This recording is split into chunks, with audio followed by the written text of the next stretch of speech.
Capítulo 13. No 23º ano do reinado de Joás, filho de Acasias, rei de Judá, Jeoacás, filho de Jeú, tornou-se rei de Israel em Samaria e reinou 17 anos.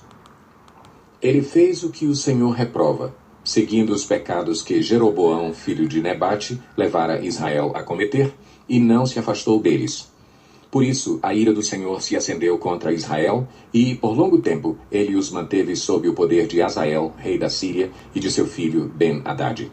Então, Jeoacás buscou o favor do Senhor, e este o atendeu, pois viu quanto o rei da Síria oprimia Israel.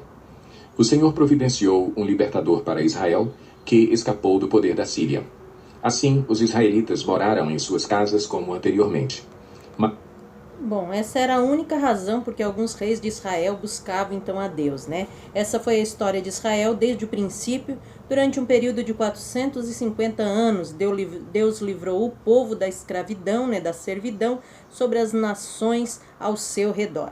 A mesma condição continuou na condição dos reis. Aqui ele não deu a Joacás a libertação, mas a providenciou a Joás, o seu filho, que derrotou a Síria por 3 vezes. Mas continuaram a praticar os pecados que a dinastia de Jeroboão havia levado Israel a cometer, permanecendo neles.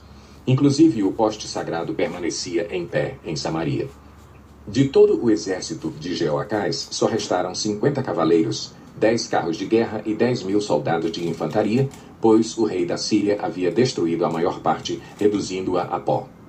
Os demais acontecimentos do reinado de Jeoacás, os seus atos e tudo o que realizou, estão escritos nos registros históricos dos reis de Israel.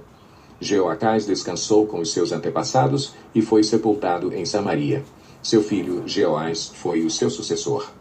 No 37º ano do reinado de Joás, rei de Judá, Jeoás, filho de Jeoacás, tornou-se rei de Israel em Samaria e reinou 16 anos. Ele fez o que o Senhor reprova, e não se desviou de nenhum dos pecados que Jeroboão, filho de Nebate, levara Israel a cometer, antes permaneceu neles.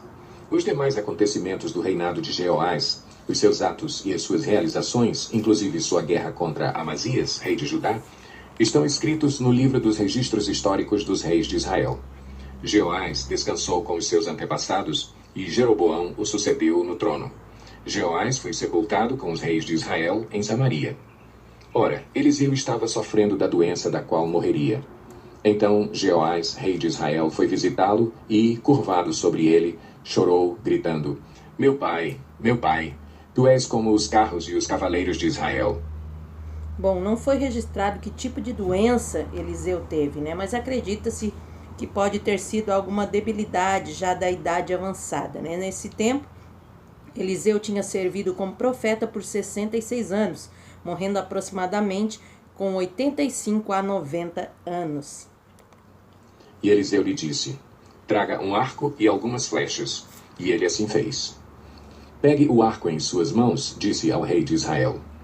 Quando pegou, Eliseu pôs suas mãos sobre as mãos do rei e lhe disse: abra a janela que dá para o leste e atire. O rei o fez e Eliseu declarou: esta é a flecha da vitória do Senhor, a flecha da vitória sobre a Síria. Você destruirá totalmente os arameus em Afeque. Bom, esse era um meio antigo de declarar guerra, né? Um arauto, após observar certas solenidades, clamava em alta voz: eu empreenderei guerra contra você. Ele declarava suas razões para a guerra, né? E lançava uma lança em direção à cidade a ser invadida. 30 dias eram aguardados, né? E depois, se não houvesse acordo, a guerra começava então. Em seguida, Eliseu mandou o rei pegar as flechas e golpear o chão. Ele golpeou o chão 3 vezes e parou. O homem de Deus ficou irado com ele e disse: você deveria ter golpeado o chão 5 ou 6 vezes. Assim iria derrotar a Síria e a destruiria completamente. Mas agora você a vencerá somente 3 vezes. Então, Eliseu morreu e foi sepultado. Ora, tropas moabitas costumavam entrar no país a cada primavera. Certa vez, enquanto alguns israelitas sepultavam um homem, viram de repente uma dessas tropas. Então jogaram o corpo do homem no túmulo de Eliseu e fugiram. Assim que o cadáver encostou nos ossos de Eliseu, o homem voltou à vida e se levantou.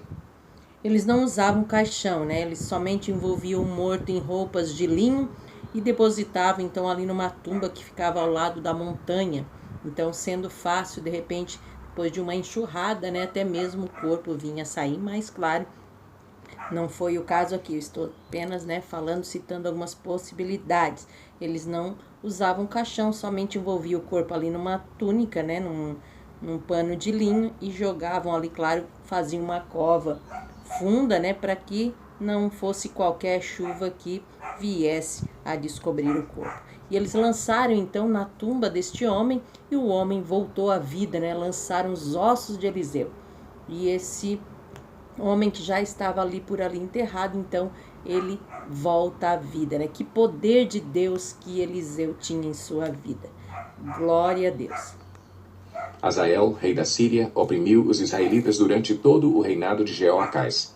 Mas o Senhor foi bondoso para com eles, teve compaixão e mostrou preocupação por eles, por causa da sua aliança com Abraão, Isaque e Jacó. Até hoje ele não se dispôs a destruí-los ou a eliminá-los de sua presença. E Hazael, rei da Síria, morreu, e seu filho Ben-Hadad foi o seu sucessor. Então Jeoás, filho de Jeoacás, conquistou de Ben-Hadad, filho de Hazael, as cidades que em combate Hazael havia tomado de seu pai Jeoacás. 3 vezes Jeoás o venceu e assim reconquistou aquelas cidades israelitas. Amém. Então queremos encerrar este capítulo desejando que Deus abençoe a tua casa, a tua vida, a tua família, a tua saúde, o teu ministério, em nome de Jesus.